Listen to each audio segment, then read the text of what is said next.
est venu citer la jurisprudence devant vous. Et dans le cas d'espèce, même si nous exploitons toutes les formes et tous les fonds possibles pour ces moyens, nous considérons que ces moyens est sans objet. Il ne fera pas en sorte que le requérant soit proclamé élu. Et devant cette réalité, devant cette certitude que les résultats proclamés par la CENI sont des résultats sincères et vrais, vous confirmerez l'élection du candidat proclamé provisoirement élu par la CENI dans l'intégralité de ses voix, et vous confirmerez que les autres auront aussi les voix qu'ils ont obtenues.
Je trouve que Malonda n'est pas la première victime de la contestation de l'Église catholique. Il y en a tant d'autres, depuis fait Abbé Malou Malou,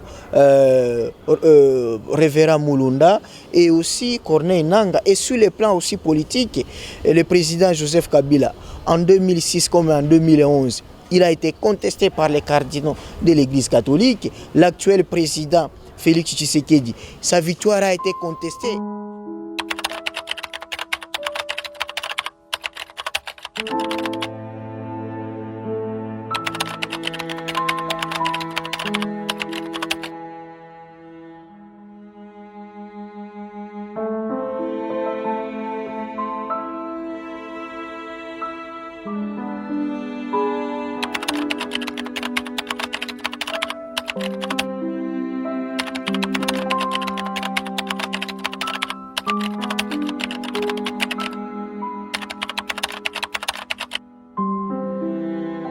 Je suis autant préoccupé par vous, par ces vagues soulevées par cette désignation qui s'était pourtant passée dans les règles de l'art. Je suis également désolé de vous dire que tout cela tient à la mauvaise foi, à la manipulation et je dirais même à une sorte de complot qui est aujourd'hui contre notre pays. Parce que là, je préfère vous parler sans langue de bois. Moi, je pense que le problème est ailleurs. Le problème n'est pas lié à la désignation. Et peut-être que pour que vous puissiez en avoir le cœur net, je vais vous faire brièvement l'historique du processus, comment les choses se sont passées. Tout remonte, madame, au mois de mai 2019, lorsque le président sortant de la CENI, Corneille Nangaa, conduit son équipe auprès du chef de l'État nouvellement élu, son Excellence, Monsieur le Président Félix-Antoine Tshilombo. Et c'est au sortir de cette audience que le rapporteur annonce au public que l'équipe arrivait à échéance au mois de juin. Et madame, depuis lors, tous ceux qui s'intéressaient à un quelconque mandat à la CENI, du moins, et qui souhaitaient passer par les créneaux des confessions religieuses, est venu ici. Parce que ici, siéger 6 confessions religieuses dans un contexte où nous avons évolué en ordre dispersé. Vous savez que le processus qui a culminé en 2018 par l'alternance pacifique et démocratique a charrié beaucoup d'émotions, beaucoup de passions, beaucoup de conflits. Il a même fait couler beaucoup d'eau, beaucoup d'encre, beaucoup de sang. Au mois de mai 2020, l'honorable Madame la Présidente de l'Assemblée nationale invite les chefs de confession religieuse. Au cours de cette audience, il sera principalement question de 2 problèmes. D'abord, une petite évaluation du processus électoral, qui pour nous est en panne, mais aussi la désignation. Et pour le processus, en principe, je dis qu'il est en panne parce que là où les choses marchent bien, madame, dès qu'un cycle électoral a atteint la fin, un autre commence immédiatement. On commence à poser les actes. Et ce qui crée beaucoup de problèmes chez nous, c'est qu'on laisse passer le temps, comme si on avait une éternité devant nous. Et ce n'est que vers la dernière année qu'on commence à agir dans la précipitation. Pourquoi allons-nous laisser l'équipe de président Corneille Nangaa à continuer à être là une année après avoir terminé sa mission? Et cette équipe pose quels actes? Vous n'en avez pas. Alors pour cela, il a été convenu avec madame qu'on déléguait les gens. Et les chefs de confession religieuse nous ont chargés, nous autres.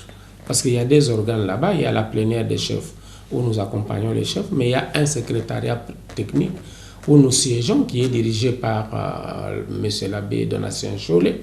Et nous avons comme mission de préparer les réunions des chefs. Les chefs nous ont donc demandé d'essayer de procéder à une sorte d'étamisage pour voir quels sont les meilleurs candidats sur lesquels les discussions peuvent se baser. Alors, on a fait ce travail le 6 juin 2020 à la cathédrale du Centenaire, et à l'issue de ce travail, 6 candidatures ont été retenues. Et ce sont ces candidatures-là que nous avons présentées le lundi 8 juin au chef de confession religieuse. Maintenant, il y a eu des problèmes. D'abord, avant cela, j'aurais pu vous dire que madame, au moment des retrouvailles, nous avions constaté que les confessions religieuses travaillaient sans aucun document. Et il a été décidé de mettre en place une charte. C'est aujourd'hui fait. Nous avons aussi prévu que dans la perspective de la désignation de notre délégué à la CENI, il fallait quand même une grille avec les conditions pour éviter de désigner selon nos propres sentiments, c'est de manière subjective. Cela a été fait. Mais voilà que quand nous allons amorcer toutes ces réunions, on va refuser certaines confessions, on va refuser catégoriquement qu'on puisse utiliser les instruments laborieusement discuter. Ça, c'est le problème. Maintenant, on a évolué avec des arguments et subjectifs. On va mettre comme ça arbitrairement certains candidats à côté. À la fin, il est resté 3 candidats. Maintenant, la CENCO a décidé de retirer son propre candidat pour des raisons qui lui sont propres. Mais en tout cas, en donnant ces raisons, la CENCO a complètement disqualifié son candidat. Et puis, il est resté en lice, M. Ronsard Malonda, dont vous parlez, et le professeur Eyale Bossela, qui est un grand homme de bien, un professeur d'université, mais qui était soutenu par les protestants. Bon, maintenant, après, il est prouvé noir sur blanc que le professeur Boyela avait une affiliation politique, parce qu'en 2018, il a participé à la compétition électorale comme candidat député national sur une liste d'une alliance politique au niveau de la circonscription électorale de Bolomba. Alors, nous avions besoin de personnalités indépendantes. Et puis, les autres vont dire non, nous ne voulons pas de Ronsard Malonda, tout simplement parce que lui, il a travaillé avec Corneille Nangaa. Et on a dit non. Nous avons établi les documents. Madame, ce n'est pas au moment où vous menez une compétition, même dans les sports. Vous avez commencé un match, vous avez des règlements que vous avez définis et acceptés tous. Mais vers la fin, quand une partie est en passe de l'emporter, vous édictez de nouvelles règles. Je pense que c'est honteux que cela vienne des chefs de confession religieuse.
J'en appellerai plutôt à ceux qui croient qu'il a une responsabilité particulière à assumer dans ces processus, de s'en référer aux cours et tribunaux qui sont les seuls structure de l'État qui puisse établir la culpabilité d'un individu.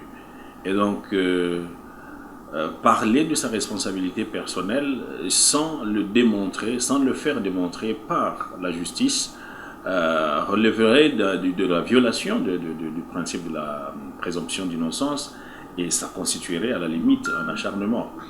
Donc ici, il est question de laisser les institutions faire leur travail et de laisser à ce que les individus s'effacent au mieux des institutions.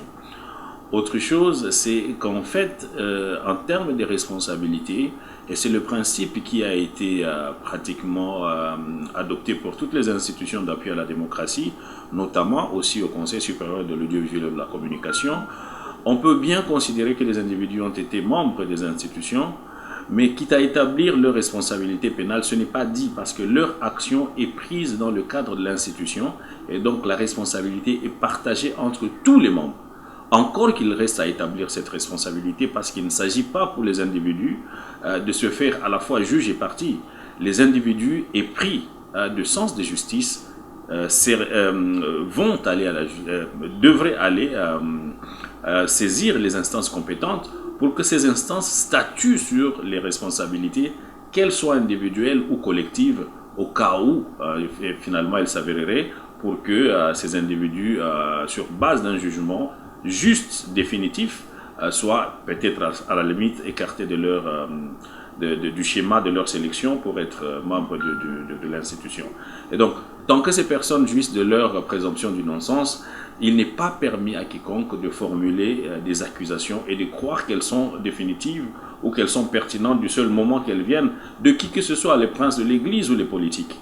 Et donc, en respect au pouvoir judiciaire, le schéma devait être celui-là et laisser l'individu, tant qu'il pense qu'il est habilité, qu'il est compétent, qu'il dispose des qualités telles que définies par l'article 12 de la loi organique de la CENI, présenter sa candidature. Donc il n'est pas question ici d'un débat individuel, il est question d'un débat institutionnel.